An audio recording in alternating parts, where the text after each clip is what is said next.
Hi, you're with Tacitus today. Tacitus today, your pushback channel, and thank you for joining this audio live stream.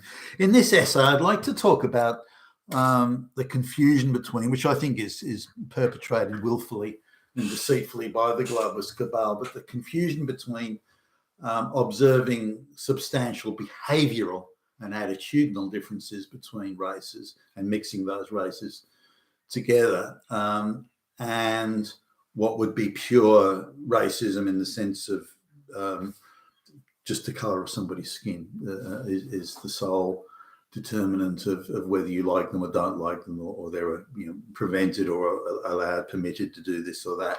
So now what's constantly pushed in our face, and particularly only white people can be racist, because it's white people who are being replaced by brown and black people, and the globalists want it that way. So if you complain about it or question it, then they'll shout you down as being a racist and Nazi, if not Hitler personally, and so on.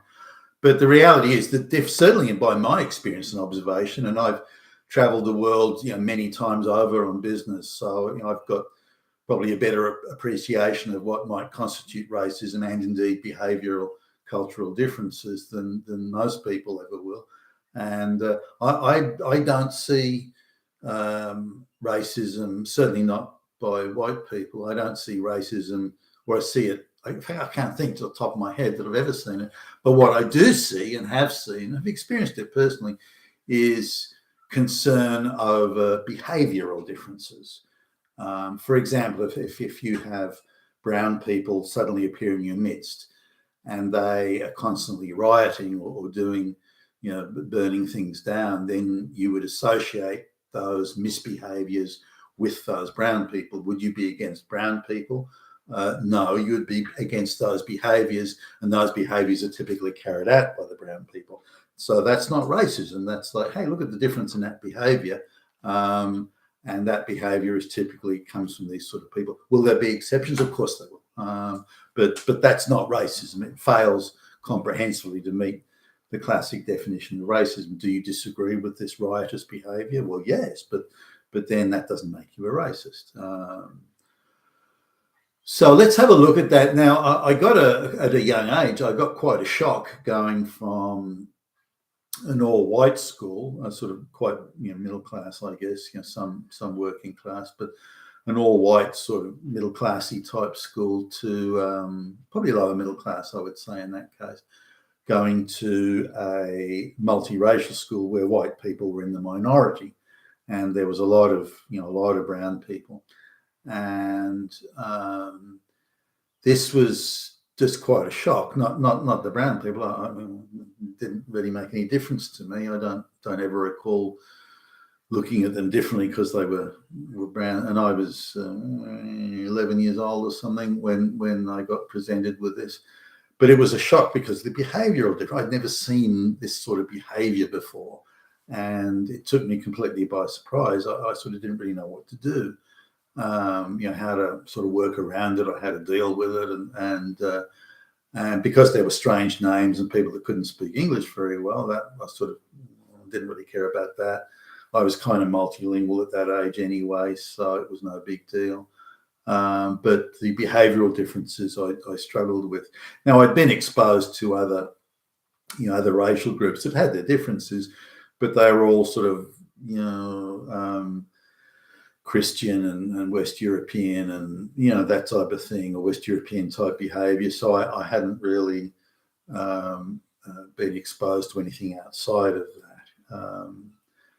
So I got thrust into this school. Now it was quite an accident. The folks were like getting a place sort of renovated and remodeled, so they wanted to save some money while they were getting that done. And because of where Dad was working, that sort of stuff, we moved to an area that was kind of low rent and had quite a bit of space in it to store furniture and the like. So we were in this particular place, and it was the nearest school was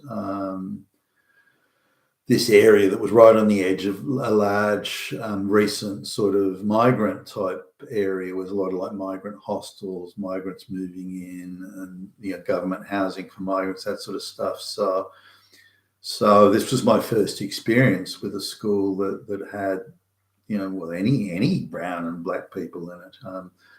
But they certainly a first experience where whites were in the minority, and where the whites that were there were very, very sort of rough working class people, because I hadn't been exposed to that too much either at that point.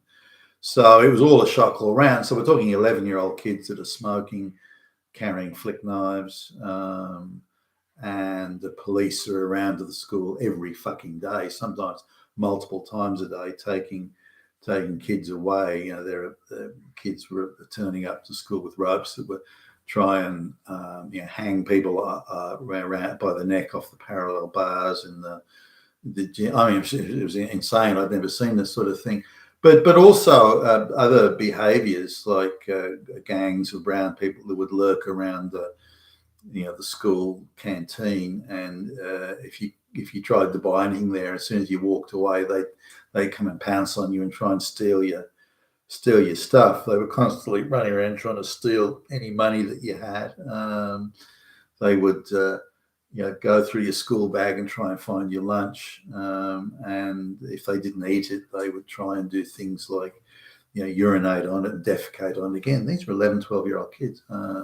That seemed an inconceivable way of behaving for people of that age.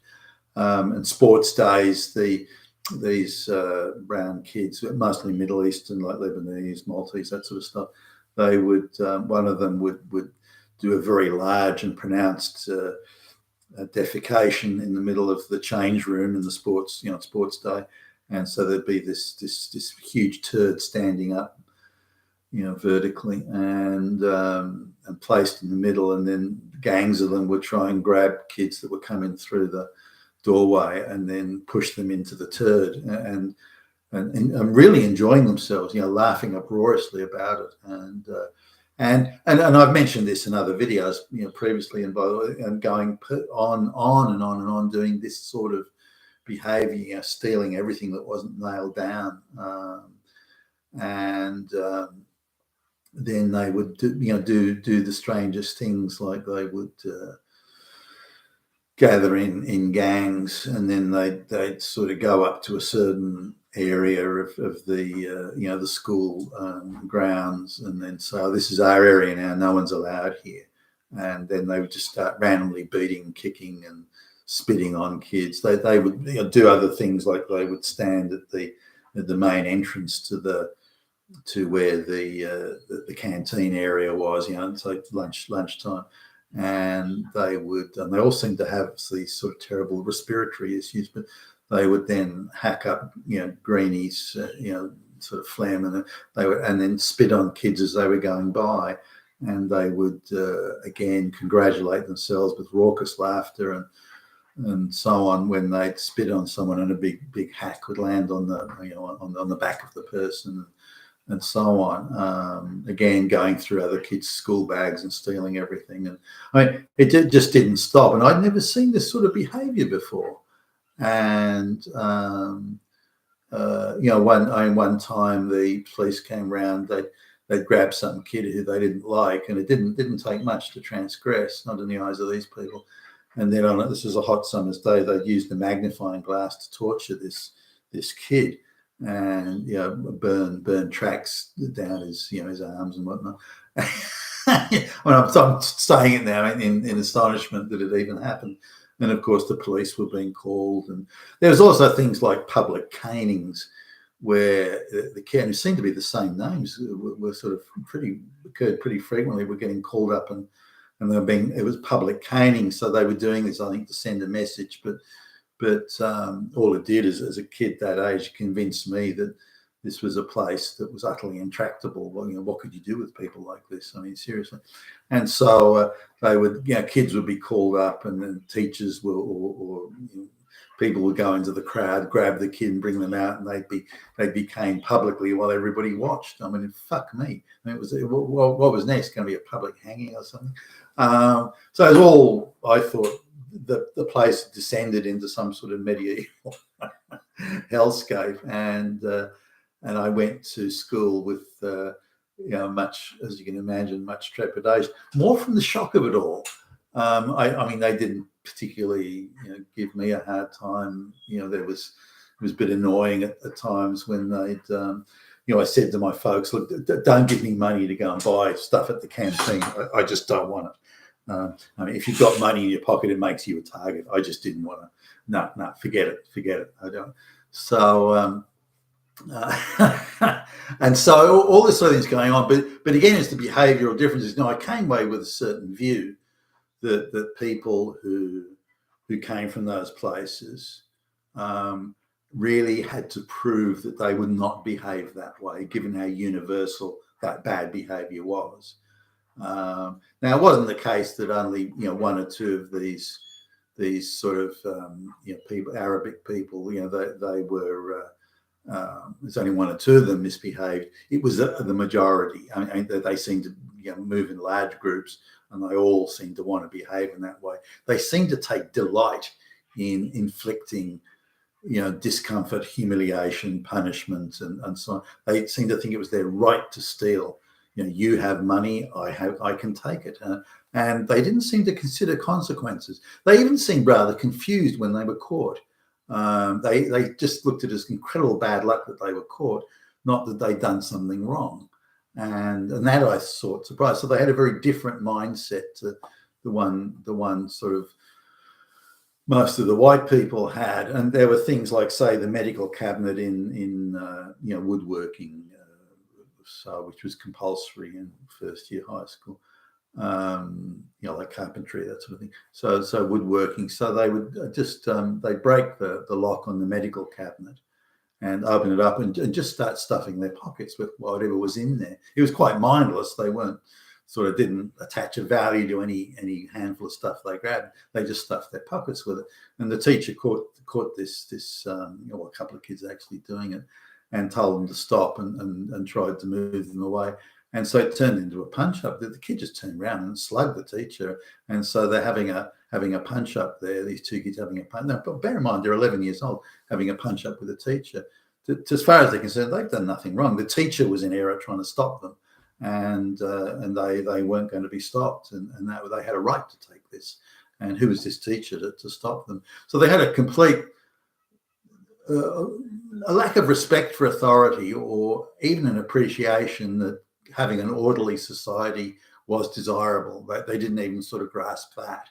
Now, bear in mind they're kids, but they don't seem to behave any differently from brown adults in this respect. That they don't seem to be able to develop the same sort of attitudes to law, independent justice, independent law, and so on. They had authority figures within their community, and it was only those authority figures that would be listened to or had the right to tell them what to do. Any of the white people had no authority, and the teachers back then were all white. None of these people had the authority. There were quite a few female teachers, and the female teacher was very, very trigger happy with sending kids to be caned, and the proportion of brown kids that got caned was quite amazing, actually. It seemed that there were certain teachers or form masters, whatever they call them, and the kids had to queue up outside to be caned, and you'd look at the queue as I would walk past and look at the queue. It was nearly all brown people. Now today they'd scream racism. Look at the difference in outcome there, but it wasn't. It was directly and totally connected to misbehaviour, and just that. And they misbehaved. I'm thinking of one time here where the teacher went out the room, and these Arabic kids started jumping on the desks, including the teacher's desk, and just kicking stuff all around the place, and kicking the kids' books and bags around, and just running riot and mayhem. And the teacher came back in, and these kids were still doing it, and then they just kept on going. They didn't care. So it was okay. Well, so and so, and the teacher would say, okay, you're sent off to be caned. Oh yeah, why don't you fuck off? And they just kept on going. So the female teacher went out and brought back, and then a bunch of male teachers came in, and forcibly grabbed these kids off and caned them. But again, the amount of times the police came around and some brown kid just wouldn't appear for a few days, but many of their parents, were recent migrants, didn't speak English or hardly spoke any. I mean, why would you have these people as migrants? I don't know. But that's the thing. So it's behavioural difference. I don't recall anything. I never came with the way that brown people are universally bad or this, or just because someone's brown and that. I never came away with that as a kid or for that matter as an adult later on. But I did say there are behavioural differences that this culture and this race of people will typically engage in. There were rare exceptions to this type of different behaviour. Now, whether you want to call it misbehaviour or different behaviour, that we can debate. But it definitely was there. So this is not racism, nothing to do with racism at all. It's behavioural differences.